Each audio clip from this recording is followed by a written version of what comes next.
Episode शुरू होता है और हम यान को देखते हैं जो कि हैशी ग्रुप का सीईओ है और उसका एक छोटा सा बेटा भी है जिसका नाम बाओ है। बाओ बहुत ही क्यूट है और वो अपने फादर की तरह एकदम सेम ड्रेसिंग करता है। जिसके बाद हम हान को एक इवेंट में देखते हैं जहाँ पर वो अपनी प्रेजेंटेशन दे रहा था। प्रेजेंटेशन देने के बाद एक रिपोर्टर उससे सवाल करती है कि सोशल मीडिया पर र्यूमर्स फैल रहे हैं कि आपने अपनी सेक्रेटरी के साथ शादी की थी और आपका एक बेटा भी है। जो सुनकर हान को गुस्सा आ जाता है, लेकिन वो अपने गुस्से को कंट्रोल में रखता है और कहता है कि मेरे बेटे का भी अभी रजिस्ट्रेशन हुआ है, इसीलिए आप लोग मेरी वाइफ को सेक्रेटरी कहकर ना बुलाएं। जिसके बाद हम यो को देखते हैं जो कि जियांग और उसकी गर्लफ्रेंड के साथ बैठी हुई थी। दरअसल यू एक साइकोलॉजिस्ट है और वो पहले जियांग की गर्लफ्रेंड थी। यू जियांग की गर्लफ्रेंड को सच्चाई बताती है कि मैंने इसके लिए बहुत कुछ किया था, यहाँ तक कि उसे स्टडीज करने के लिए अब्रॉड भी भेजा, लेकिन एट लास्ट इसने मुझे धोखा ही दे दिया, इसलिए अब तुम ही इस गार्बेज को संभालो। ये कहकर वो वहाँ से चली जाती है।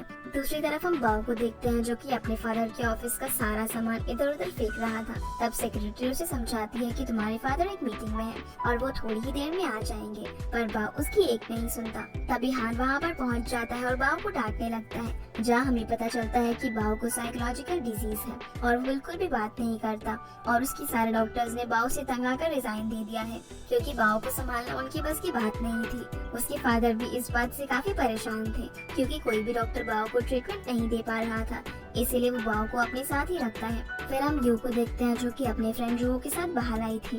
रुओ उसे कहती है कि ब्रेकअप के बाद लड़कियां रो रो कर अपना बुरा हाल कर लेती हैं, लेकिन तुम तो काफी डिफरेंट हो क्योंकि तुमने काफी ड्रिंक किया और डांस भी किया। तभी रुओ उसे बताती है कि जियांग को हैशी ग्रुप की ओर से आउटस्टैंडिंग यूथ अवार्ड मिलने वाला है। जिस पर यू पूछती है कि ये अवार्ड क्या है, क्या उसे फर्स्ट क्लास चीटिंग आर्टिस्ट का अवार्ड मिलने वाला है। जिस पर रियो बताती है कि नहीं, उसे एकेडमिक रिसर्च अचीवमेंट्स रिवॉर्ड मिलेगा। ये सुनते ही ये शॉक हो जाती है और कहती है कि वो रिसर्च 90% मैंने की थी। तब रियो से कहती है कि तो फिर तुम यहाँ पर क्या कर रही हो, क्योंकि ऐसे तो जियांग अकेले ही सारा क्रेडिट और फेम ले लेगा। अब वो गुस्से में जियांग से रिवेंज लेने के लिए निकल जाती है। इधर हम हान को देखते हैं जो कि लाइव स्ट्रीमिंग कर रहा था, जहाँ बाओ भी उसके पास ही बैठा हुआ था और अपने फादर को काम में बिजी देखकर वो चुपचाप बाहर चला जाता है और लिफ्ट से होते हुए सबसे नीचे वाले फ्लोर पर पहुंच जाता है। दूसरी ओर हान बाओ को वहां से गायब देखकर परेशान हो जाता है और उसे उधर उधर ढूंढने लगता है। वहीं बाओ अपने फादर के काफी सारे पोस्टर्स देखता है, जिन्हें देखकर वो उन पोस्टर्स पर स्टिकी नोट्स चिपकाने लगता है, जो देखकर सभी स्टाफ मैनेजर उसे घेर लेते हैं और उसे सवाल जवाब करने लग जाते हैं। लेकिन बाओ इन सबको इस तरह देखकर डर जाता है और काफी जोर जोर से चिल्लाते हुए भागने लग जाता है। इसी बीच उसके सामने एक ट्रॉली आ जाती है और इससे पहले कि वो उसे टकरा पाता है, यू उसे बचा लेती है। अब यू उसके साथ उसके कार्ड्स की हेल्प से बात करती है और उसे उसका नाम भी पता चल जाता है। वो उसे काफी अच्छे से ट्रीट करती है और उसे एज ए गिफ्ट एक हैंडकरचिफ और एक पंपकिन देती है। तभी बाओ को लेने के लिए यहाँ पर सेक्रेटरी आ जाता है, तो यू उसे कहती है कि इसकी फादर को बोलना कि वो इसका अच्छे से ध्यान रखे। ये कहकर वो वहाँ से जाने लगती है, लेकिन नीचे गिरने की वजह से वो डिजीनेस फील कर रही थी। तभी रास्ते में उसकी नजर हान पर पड़ती है, जो कि बाओ को ढूंढते हुए एक रूम के अंदर जाता है, जिसे देखकर ये उसे जियांग समझ लेती है और उसके पास आकर उसे पीटने लग जाती है। क्योंकि रूम में काफी अंधेरा था, इसलिए यू हान का फेस नहीं देख पाती। इसी बीच यू उसे कहती है कि मैंने इस रिसर्च को लेकर इतनी मेहनत की, पर मेरे पास इसे प्रूफ करने के लिए कोई भी एविडेंस नहीं है, इसीलिए तुम अकेले ही सारा क्रेडिट लेना चाहते हो, पर आज मैं तुम्हें नहीं छोड़ूंगी। उसकी ये सारी बातें हान नोट कर रहा था।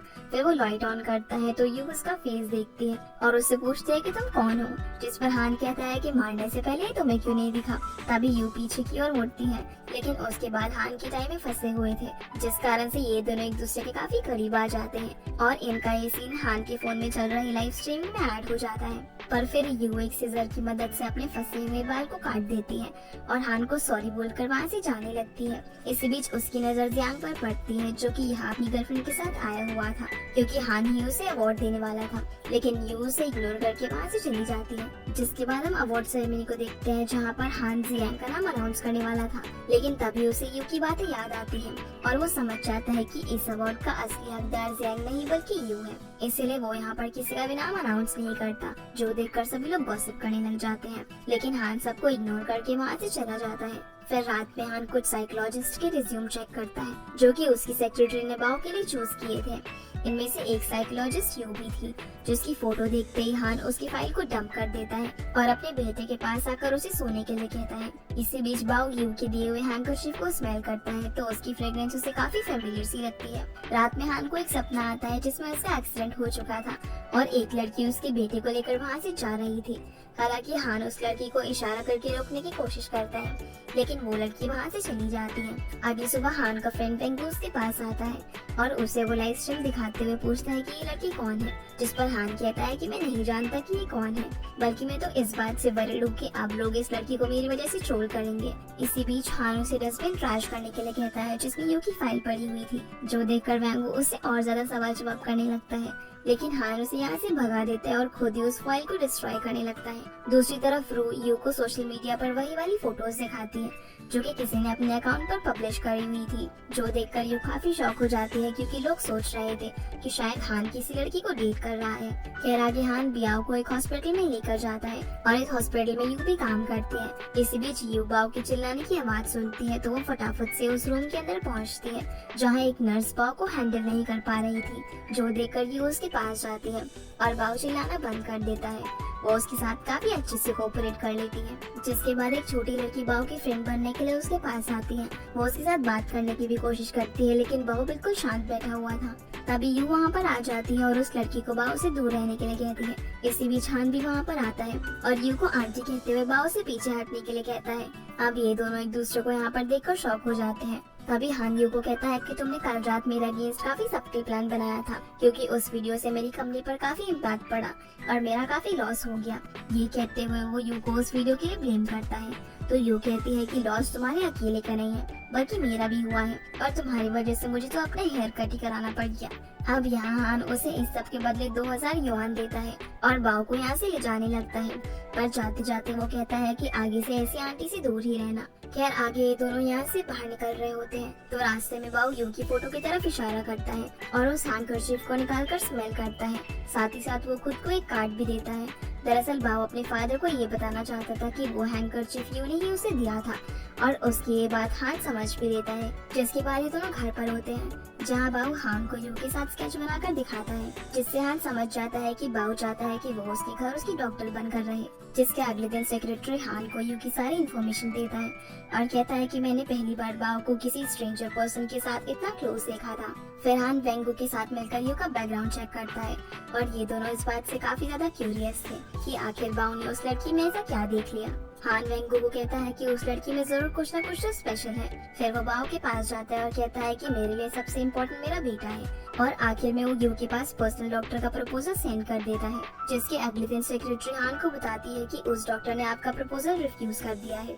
ये सुनकर हान सोच में पड़ जाता है और जब वो इस बार में वेंगू को बताता है तो वेंगू यू के पास सेंड करने के लिए एक मेल टाइप करता है।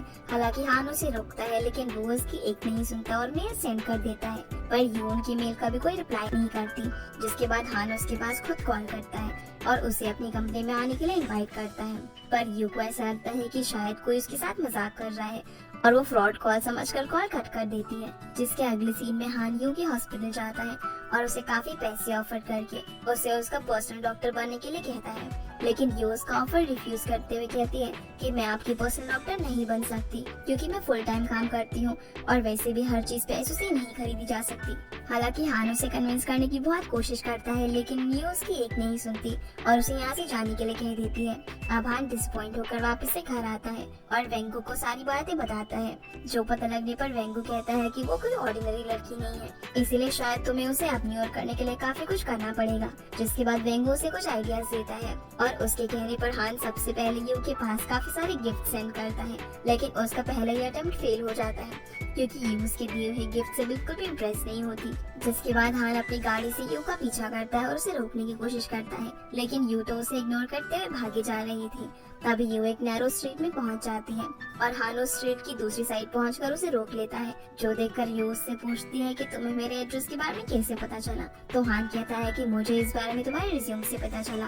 तभी इन्हें किसी लड़की के चिल्लाने की आवाज सुनाई देती है जो कि हेल्प के लिए चिल्ला रही थी। ये सुनते ही यू हेल्प करने के लिए जाती है, जहाँ कुछ बदमाश एक लड़की को हैरास कर रहे थे। ये देखकर यू इन सब पर अटैक कर देती है। तभी पीछे से हान भी आ जाता है और इन सबको पीट कर यहाँ से भगा देता है। इसी बीच हान के हाथ में चोट भी लग जाती है, इसीलिए यू उसके हाथ पर बैंडेज लगाती है और उसे एक लॉलीपॉप देकर चली जाती है। अगले दिन हान एक मीटिंग कर रहा था, जिस दौरान वो अपने फोन में एक केक की फोटो देखता है। ये देखकर वो सोचता है कि शायद उसे यू को केक देना चाहिए। जिसके बाद वो घर आता है और अपने हाथों से यू के लिए केक बनाता है और वो इस केक में यू का स्केच भी बना देता है।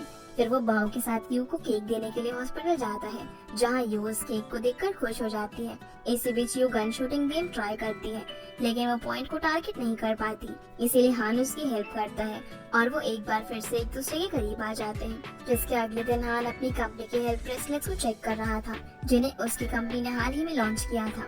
तभी वहाँ पर वेंगो आ जाता है, जो कि उन ब्रेसलेट्स को देखकर कहता है कि आई थिंक इन ब्रेसलेट्स को हार्ट ऑफ लव कहते हैं। जिस पर हान कहता है कि हाँ, ये लवर्स के लिए है और हमारी कंपनी ने इन्हें रिसेंटली लॉन्च किया है। इधर यू को पता चलता है कि जल्दी ही बाओ का बर्थडे आने वाला है, जिसके बाद हान बाओ के साथ हॉस्पिटल आता है, लेकिन आज बाओ का मूड ऑफ लग रहा था। तो यू उससे पूछती है कि क्या तुम्हारी कोई बर्थडे विश है, लेकिन ये सुनते ही बाओ काफी सैड हो जाता है और उसे 2 टॉय कार्स को टकरा कर दिखाता है। दरअसल बाओ उसे एक एक्सीडेंट के बारे में बताने की कोशिश कर रहा था, जो देखकर हान उसके पास आता है और उसे हक करते हुए कहता है कि डोंट वरी, मैं तुम्हारे साथ हूँ। फिर हान यू को बताता है कि 5 साल पहले बाओ के बर्थडे वाले दिन हमारा एक्सीडेंट हो गया था, जिसमें बाओ की मदर की डेथ हो गई और उसी दिन से बाओ स्ट्रेस में आ गया और उसने हंसना बोला सब कुछ छोड़ दिया। लेकिन मुझे उम्मीद है कि तुम उसे ठीक कर दोगी, ताकि वो पहले की तरह अपनी लाइफ में खुश रह सके। ये सब पता लगने के बाद यू कहती है कि हम बाओ का स्ट्रेस कम करने के लिए उसके बर्थडे पर एक पार्टी अरेंज कर सकते हैं और मैं भी इस वीकेंड फ्री हूँ, इसलिए हम मिलकर उसके लिए पार्टी अरेंज करेंगे। जिसके बाद यू घर आकर इस बारे में रो को बताती है और अब वो बाओ की डॉक्टर बनने के बारे में भी सोच रही थी। अगले दिन यू हान के पास जाती है, जहाँ सबसे पहले हान उसे एक एग्रीमेंट पर साइन करवाता है। फिर रात में हान यू को घर ड्रॉप करने के लिए जाता है, जिस दौरान यू गाड़ी के अंदर ही सो जाती है, जो देखकर हान उसके हाथ में अपने कंपनी का ब्रेसलेट पहना देता है। पर तभी यू जाग जाती है और उसे पूछती है कि तुम क्या कर रहे हो, जिस पर हान कहता है कि हेल्थ ब्रेसलेट मेरी कंपनी ने हाल ही में लॉन्च किया है, जो कि खास लवर्स के लिए बना है और मैं इसे एज ए सैंपल तुम्हें दे रहा हूँ, ताकि तुम इसे यूज करने के बाद अपना एक्सपीरियंस शेयर कर सको। फिर वो उसे उसके घर ड्रॉप करता है। अगली सुबह यू को फीवर हो जाता है। वहीं हान अपनी मीटिंग अटेंड कर रहा था, जिस दौरान उसका ब्रेसलेट एक साइन देता है, जो देखकर हान मीटिंग से 5 मिनट का ब्रेक लेता है और यू के पास कॉल करके पूछता है कि क्या तुम्हारी तबीयत खराब है। ये सुनते ही यू शॉक हो जाती है और पूछती है कि तुम्हें इस बारे में कैसे पता चला। तो हान उसे बताता है कि मुझे इस बारे में तुम्हारे रिस्ट में मौजूद ब्रेसलेट से पता चला। दरअसल ये ब्रेसलेट 2 पार्ट्स में डिवाइडेड है, इसीलिए हान का ब्रेसलेट यू के ब्रेसलेट से अटैच है और यही कारण है कि इस ब्रेसलेट का नाम लवर ब्रेसलेट है। अब रात में हान यू को लेने के लिए उसके घर जाता है, क्योंकि आज ये तीनों डिनर के लिए जाने वाले थे, लेकिन यू हान की कॉल अटेंड नहीं करती, जो देखकर हान उसे चेक करने के लिए उसके घर पर जाता है, लेकिन उसके डोर पर पासवर्ड लगा हुआ था। इधर यू को काफी ज्यादा फीवर हो गया था और वो बाथटब के अंदर अनकॉन्शियस कंडीशन में पड़ी हुई थी। तब किसी तरह हान उसके घर का डोर ओपन करता है और अंदर जाता है, जहाँ जैसे ही वो वॉशरूम में चेक करने के लिए जाता है तो यू उसके सामने हाफ क्लोथ्स में खड़ी हुई थी, जो देखकर हान अपना फेस घुमा लेता है और पूछता है कि क्या तुम ठीक हो। लेकिन यू की तबीयत इतनी खराब थी कि वो सही से खड़ी भी नहीं हो पा रही थी। तभी हान कहता है कि मैं तुम्हारा बाहर वेट कर रहा हूँ। ये कहकर वो बाहर जाता है और गलती से डोर लॉक कर देता है। हालांकि वो उसे रोकने की कोशिश करती है, लेकिन वो एक बार भी पीछे मुड़कर नहीं देखता और बाहर आकर कानों में ईयरफोन्स लगाकर किसी से बात करने लग जाता है। फिर किसी तरह से यू लॉक तोड़कर बाहर निकलती है और सीधा हान के ऊपर आकर गिर जाती है। जिसके बाद हान उसे उसके रूम में लेकर जाता है और उसका टेम्परेचर चेक करता है। इसी बीच हान उसके रूम की हालत देखकर बोलता है कि ये एक डॉक्टर है, पर सबसे ज्यादा बैक्टीरिया भी इसी के रूम में है और इससे अच्छा तो बाव है, कम से कम वो अपने रूम को साफ सुथरा तो रखता है। फिर जब हान उसकी बेडशीट को सही करने लगता है तो वो गलती से उसके ऊपर आ जाता है। तभी यू की आँख खुल जाती है और वो हान का फेस पकड़कर उसे फ्लाई किस करती है, क्योंकि यू अभी भी अनकॉन्शियस कंडीशन में थी। फिर हान यहाँ से चला जाता है। अगली सुबह यू की आँख जब खुलती है तो वो अपने बगल में बाव को सोता हुआ देखती है। तभी हान भी वहाँ पर आ जाता है तो यू उससे पूछती है कि तुम यहाँ पर क्या कर रहे हो, जिस पर हान कहता है कि भाव ने पूरी रात जागकर तुम्हारी देखभाल की और अब उसे आराम से सोने दो। जिसके बाद यू रूम से बाहर निकल जाती है और अपने घर को देखकर शॉक हो जाती है, क्योंकि हान ने रात भर जागकर उसका घर अच्छे से क्लीन कर दिया था और उसने उसके डोर लॉक को भी अच्छे से फिक्स कर दिया था। इसी बीच यू को याद आता है कि हान ने लास्ट नाइट उसे हाफ कपड़ों में देख लिया था और उसने उसे फ्लाइंग किस भी की थी। ये सब सोचकर वो काफी एम्बैरस फील करती है और उससे पूछती है कि क्या तुमने मेरे कपड़े भी चेंज किए थे, जिस पर हान हाँ कह देता है। जो सुनते ही यू शॉक हो जाती है और कहती है कि फिर तो तुमने सब कुछ देख लिया होगा। अब इससे पहले कि हान उसे इस बारे में एक्सप्लेन करता है, यू एक नाइफ उठा लेती है और उसे इस बारे में बात करने से मना कर देती है। तभी बाओ भी वहाँ पर पहुँच जाता है, जिसे देखकर यू कहती है कि सॉरी, कल रात मैं तुम्हारे साथ तुम्हारा बर्थडे सेलिब्रेट नहीं कर पाई, लेकिन तुम मुझे बताओ कि तुम्हें क्या चाहिए, मैं तुम्हारे विश को पूरी करूंगी। तो बाओ उसे लिखकर बताता है और कहता है कि मैं चाहता हूँ कि तुम मेरी मॉम बन जाओ। ये देखकर यू शॉक हो जाती है और इस बात को एक जोक समझकर इग्नोर करने लगती है, पर तभी वो कहती है कि ठीक है, तुम मुझे मॉम कहकर बुला सकते हो। फिर हान बाओ को चलने के लिए कहता है तो यू उसे रोक कर कहती है कि मैं भी तुम्हारे साथ जाऊंगी। हालांकि हान उसे आराम करने के लिए कहता है, लेकिन यू उसकी बात नहीं सुनती। फिर रात को हान बाओ के रूम में जाता है, जहाँ पर बाओ ने एक पिलो पर यू का कार्टून बनाया हुआ था और वो उसके बगल में बैठा हुआ था। बाओ उसे कहता है कि मुझे मॉम चाहिए, जिस पर हान कहता है कि तुम खुद ही उसे इस बारे में बात क्यों नहीं कर लेते। लेकिन ये सुनते ही बाओ को गुस्सा आ जाता है। खैर अगले दिन ये दोनों काफी अच्छे से रेडी होकर यू के घर के बाहर पहुंच जाते हैं। तभी यू अपने काम पर जाने के लिए निकलती है, तो वो इन दोनों को इस तरह देखकर काफी सरप्राइज हो जाती है। हान उसे बताता है कि आज तुम पूरे दिन बाओ के साथ ही बिताओगी, क्योंकि उसने ऑलरेडी आज की सारी अरेंजमेंट्स कर दी है, बल्कि आज हॉस्पिटल का सारा काम डॉक्टर हुआंग संभालेंगे। इसी बीच हमें फ्लैशबैक सीन दिखाया जाता है, जिसमें हमें पता चलता है कि बाओ ने पहले ही हान के फ्रेंड वेंगू से यू के बारे में बात की थी कि वो उसे अपनी मॉम बनाना चाहता है।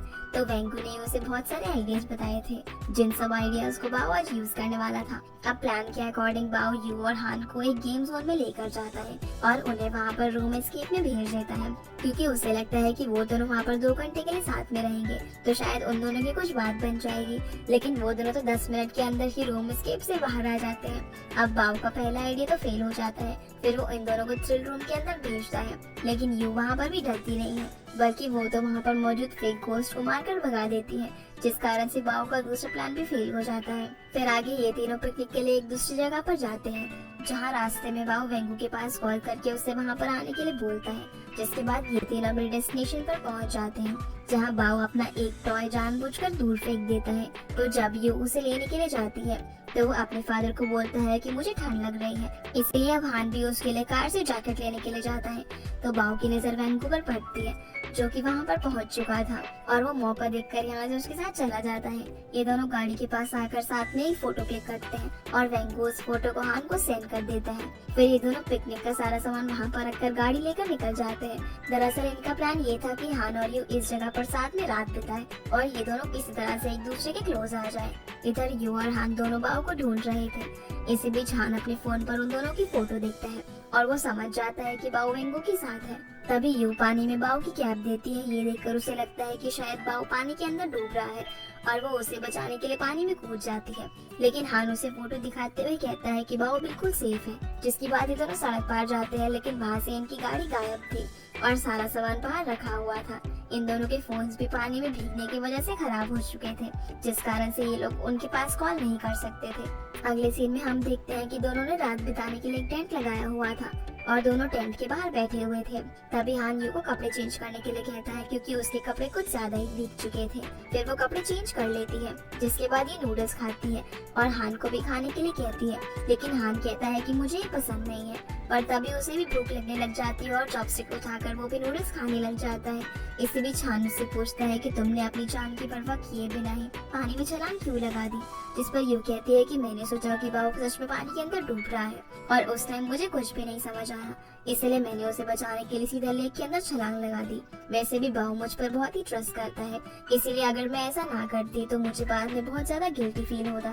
फिर वो उससे पूछता है कि तुमने बाओ को ये क्यों कहा था कि वो तुम्हें मॉम कहकर बुला सकता है, जिस पर यू कहती है कि वो सिर्फ एक जोक था, क्योंकि बाओ की अपनी मॉम है। ये सुनते ही हान का चेहरा उतर जाता है और वो उससे कहता है कि तुम थक गई होगी, इसीलिए जाकर सो जाओ। फिर ये दोनों एक दूसरे के अपोजिट लेट कर सो जाते हैं। जिसके अगले दिन जब यू वापस से घर आती है तो रोज से पूछती है कि तुम इतनी लेट वापस क्यों आई हो, जिस पर यू उसे बताती है कि मैं बाओ के साथ पिकनिक पर गई थी, जहाँ मुझे नाइट स्पेंड करनी पड़ गई थी। ये सुनते ही रू स्माइल करते हुए पूछती है कि क्या तुम्हारे साथ मिस्टर हान भी था, जिस पर यू हाँ में इशारा करती है। इसी बीच रोज से बताती है कि हान ने उस दिन जैंग को अवार्ड नहीं दिया था। ये सुनते ही यू शॉक हो जाती है और सोचती है कि हान को सच में याद था कि उसने उसे क्या कहा था। खैर आगे यू जब हॉस्पिटल जाती है तो वो रास्ते में जियांग से टकरा जाती है। जियांग उसके साथ बात करने की कोशिश करता है, लेकिन यू कह देती है कि मैं स्ट्रेंजर से बात नहीं करती। तभी वहाँ पर जियांग की गर्लफ्रेंड क्वीन भी आ जाती है, जो कि यू को एक पार्टी में इनवाइट करती है। साथ ही साथ वो ये भी कहती है कि उस पार्टी में मेरे फादर जियांग को प्रमोट भी करेंगे, जिस पर यू इन्हें कॉन्ग्रेचुलेशंस बोलती है और कहती है कि मैं वहाँ पर जरूर आऊंगी। अगले सीन में यू अपनी दोस्त रू के साथ ड्रेस खरीदने के लिए मॉल जाती है, जहाँ रोज के लिए बहुत ही अच्छी ड्रेस चूज करती है। इधर हम हान और बाओ को देखते हैं, जो कि दोनों पार्टी में जाने के लिए रेडी हो रहे थे। जिसके बाद यू पार्टी में पहुंचती है, जहां उसकी कलीग्स उसकी लुक को देखकर उसकी काफी तारीफ करती है, पर तभी क्वीन भी वहां पर आ जाती है और यू को उसकी ड्रेस के कारण ह्यूमिलेट करने लगती है, क्योंकि उसे उसकी ड्रेस पर लगे टैग से पता चल गया था कि यू ने यहाँ पर आने के लिए अभी अभी इस ड्रेस को खरीदा है। खैर आगे क्वीन के फादर जियांग को प्रमोट करते हैं। तभी जियांग भी यहाँ पर सभी को आने के लिए और सपोर्ट करने के लिए थैंक्स बोलता है। इसी बीच हान भी वहाँ पर आ जाता है, जिसे देखकर क्वीन जियांग के हाथ से माइक ले लेती है और हान और यू के रिलेशनशिप को लेकर यू को पॉइंट आउट करती है, जिस बात को लेकर सभी लोग गॉसिप करना शुरू कर देते हैं, जो देखकर हान क्वीन के हाथ से माइक ले लेता है और सबके सामने यू को प्रपोज कर देता है और इस बार यू भी उसका प्रपोजल रिफ्यूज नहीं करती। फिर वो उसे रिंग पहनाता है और साथ ही साथ वो उसे किस भी कर देता है, जिसके बाद ये वापस से अपने घर आ जाती है, जहाँ रोज की डायमंड रिंग को देखकर काफी खुश होती है। अब यहाँ में फ्लैशबैक की सीन से पता चलता है कि पार्टी के दौरान जियांग को जेलस फील करवाने के लिए हान ने यू को उसकी गर्लफ्रेंड बनाने के लिए कहा था, इसलिए यू ने भी उसका प्रपोजल एक्सेप्ट कर लिया था। और अगर हान पार्टी में ऐसा नहीं करता तो यू को सबके सामने काफी एम्बैरस होना पड़ता। इसी बीच हमें ये भी पता चलता है कि जब इन दोनों ने किस की थी तो हान ने लिप्स के बीच में अपनी फिंगर रख दी थी, लेकिन सब लोगों को ये लगा था कि इन दोनों ने रियल के अंदर किस की है। इधर हान बाओ को सोने के लिए कहता है और उसके हाथ से टैबलेट लेकर देखता है कि बाओ ने प्रपोजल के दौरान इन दोनों की फोटो ले ली थी और वो तो बस इसे ही देखता जा रहा था। दूसरी ओर यू भी नहाते टाइम उस रिंग को देखती ही जा रही थी और जैसे ही वो उसे बाहर निकालने की कोशिश करती है तो उसके हाथ से वो रिंग छूट जाती है। तभी रू उसके पास आ जाती है तो यू उसे बताती है कि मेरी डायमंड रिंग कहीं पर गिर गई है। ये सुनते ही रू शॉक हो जाती है, जिसके बाद ये दोनों उस रिंग को पूरे वॉशरूम में ढूंढते हैं, लेकिन इन्हें वो रिंग कहीं पर भी नहीं मिलती। फिर रोज से बताती है कि सोशल मीडिया पर तुम्हारे और हान के बारे में गॉसिप चल रही है, लेकिन यू को इस चीज से कोई भी फर्क नहीं पड़ता, बल्कि वो तो सिर्फ रिंग को खोने के शौक में थी। इसी बीच उसके पास हान की कॉल आती है, जो कि उसके साथ बाओ के अपॉइंटमेंट के बारे में बात करता है और साथ ही साथ उसे एक प्रोजेक्ट अवार्ड के बारे में भी बताता है, लेकिन इससे पहले यू उसे इस प्रोजेक्ट के बारे में पूछती वो कॉल कट कर देता है। तभी हान के पास फेंगू आता है, जो कि उससे पार्टी वाली फोटोज दिखाकर पूछता है कि ये सब क्या है, जिस पर वो कहता है कि ये सब सच है और मुझे कोई फर्क नहीं पड़ता कि पब्लिक मेरे बारे में क्या सोचेगी, बल्कि मुझे सिर्फ अपनी बेटी के लिए यू से शादी करनी है। दूसरी तरफ यू भी अपने हॉस्पिटल पहुंचती है, जहां काफी डेकोरेशंस की जा रही थी, जो देखकर यू और उसके कलीग जियाओ काफी शॉक हो जाती है। फिर जियाओ कहती है कि शायद आज हान सबके सामने अपनी लव को शो करने वाला है। इसी बीच जियांग भी अपनी गर्लफ्रेंड क्वीन के साथ वहाँ आ चुका था और वो भी ये नजारा देख लेता है, लेकिन इन दोनों को देखते ही यू और जियाओ यहाँ से जाने लगती है, जिस दौरान उसकी टक्कर हान से हो जाती है, जो कि वेंगू और बाओ के साथ यहाँ पर आ रहा था। अब यू हान को कहती है कि ये सब क्या है और सोशल मीडिया पर ये क्या न्यूज फैली हुई है कि हम दोनों शादी कर रहे हैं, क्योंकि वो प्रपोजल और किस तो फेक थी, जिस पर हान कहता है कि वो किस फेक थी लेकिन वो प्रपोजल सच्चा था। ये सुनते ही यू कहती है कि क्या तुम पागल हो गए हो, हम दोनों को मिले हुए सिर्फ 5 दिन ही हुए हैं, जिस पर हान कहता है कि शायद तुम इस बात से डर रही हो कि कहीं शादी के बाद तुम मेरे प्यार में फेल ना हो जाओ, जिस पर यू कहती है कि मेरा नाम यू है और मैं तुम्हारी लव में फेल हो जाऊँ, ये कभी नहीं हो सकता। तभी हान उसे किस करने की कोशिश करता है तो यू उसे पीछे करके यहाँ से जाने लगती है, लेकिन तभी हान कहता है कि अब सबको पता चल गया है कि तुम मेरे फियांसे हो। ये सुनते ही यू रुक जाती है और वापस आकर उसके मुंह पर हाथ रख देती है और कहती है कि तुम मेरे मिस्टर राइट नहीं हो, जिस पर हान कहता है कि तुम भी मेरे मिस राइट नहीं हो, मैं एक बिजनेसमैन हूँ और मेरा सबसे इम्पोर्टेंट क्लाइंट बाओ है, जिसके लिए मैं कुछ भी कर सकता हूँ। ये कहकर वो यहाँ से चला जाता है, जिसके बाद हम जियांग को देखते हैं, जो कि जियाओ के साथ नहा रहा था, लेकिन तभी वो देखता है कि किसी ने उन दोनों के कपड़े उठा लिए हैं, जो देखकर वो दोनों काफी परेशान हो जाते हैं। तभी बाकी के डॉक्टर्स भी इन्हें इसी हालत में देख लेते हैं और यहाँ से एम्बैरस होकर चले जाते हैं, लेकिन तभी हान और यू बाओ को ढूंढते हुए वहाँ पर आ जाते हैं और ये लोग भी इन दोनों को इस तरीके से देख लेते हैं, जो देखकर हान समझ जाता है कि ये हरकत वेंगू और बाओ ने की है, इसीलिए वो वेंगू के पास जाकर उसे डांट लगाता है। अब रात में यू घर जाकर रू को पूछती है कि क्या तुम्हें वो रिंग मिल गई, जिस पर वो नाम में इशारा करती है, इसीलिए अब वो नई रिंग खरीदने के बारे में सोचती है, लेकिन डायमंड रिंग काफी एक्सपेंसिव थी। दूसरी तरफ हान बाओ को उसकी हरकत के लिए डांट रहा था। तभी वेंगू हान के पास आता है और बताता है कि मेरे फादर तुम्हारी मैरिज अनाउंसमेंट से काफी इंस्पायर हुए हैं और अब वो मुझे भी ब्लाइंड डेट पर जाने के लिए फोर्स कर रहे हैं। वहीं अगले दिन यू सोचती है कि उसे अपने रिलेशन के बारे में अपने पेरेंट्स को बता देना चाहिए। तभी उसकी नजर एक कैट पर पड़ती है, जो कि एक पेड़ पर फंस गई थी। अब यू उसकी हेल्प करने लगती है और वो अपना ब्रेसलेट हाथ से निकालकर अपनी जेब में रख लेती है ताकि वो पेड़ में फंसकर टूट ना जाए। लेकिन कैट को उतारते टाइम वो ब्रेसलेट जेब से नीचे गिर जाता है, जिस कारण से हान के पास नोटिफिकेशन चली जाती है और वो यू के पास कॉल करता है, लेकिन यू का फोन बंद आ रहा था, जो देखकर वो परेशान हो जाता है और यू को चेक करने के लिए उसके घर की ओर निकल जाता है। इधर यू की मुलाकात उसके ब्रदर फांग से होती है, जो कि अभी अभी अब्रॉड से आया था और वो भी एक डॉक्टर था। फिर आगे ये दोनों बातें करते करते यू के घर की ओर जाने लगते हैं, तो रास्ते में हान इन दोनों को साथ में देख लेता है, जो देखकर वो तुरंत गाड़ी से बाहर आता है और यू को उसका ब्रेसलेट वापस पहनाता है। साथ ही साथ वो ये भी पूछता है कि ये पर्सन कौन है, जो सुनते ही फांग खुद को हान से इंट्रोड्यूस करवाता है और हान उसे बताता है कि ये मेरी फियांसे है। फिर वो यू को कहता है कि तुम मेरी इमेज का ध्यान रखा करो, क्योंकि तुम बाओ की मदर हो और तुम्हें दूसरे लोगों से मुलाकात करने की इजाजत नहीं है। ये कहकर वो वापस से अपनी कंपनी में आ जाता है, जहाँ उसकी सेक्रेटरी उसे बताती है कि यू के हॉस्पिटल के डॉक्टर्स भी उसके बारे में गॉसिप करते हैं। ये पता लगने पर हान हॉस्पिटल जाता है और वहाँ की 2 डॉक्टर्स को डांटते हुए कहता है कि यू के बारे में उल्टी सीधी बातें मत बनाओ, क्योंकि वो तुम लोगों से ज्यादा टैलेंटेड है और अब वो मेरी बीवी भी बनने वाली है। ये सारी चीजें यू भी साइड में खड़ी होकर सुन रही थी, जिसके बाद हान उससे माफी मांगते हुए कहता है कि मेरी वजह से लोग तुम्हें टीज कर रहे हैं, लेकिन तुम ये मत सोचना कि मैं तुमसे शादी नहीं करूंगा। जो सुनकर यू शॉक हो जाती है, क्योंकि उसे लगता है कि शायद अब हान उसका पीछा छोड़ देगा। अगली सीन में हम यू को उसके घर पे देखते हैं, जहाँ वो हान के बारे में ही सोचे जा रही थी। तभी डोरबेल बजती है तो यू जाकर देखती है कि उसके पेरेंट्स वहाँ पर आए हुए थे।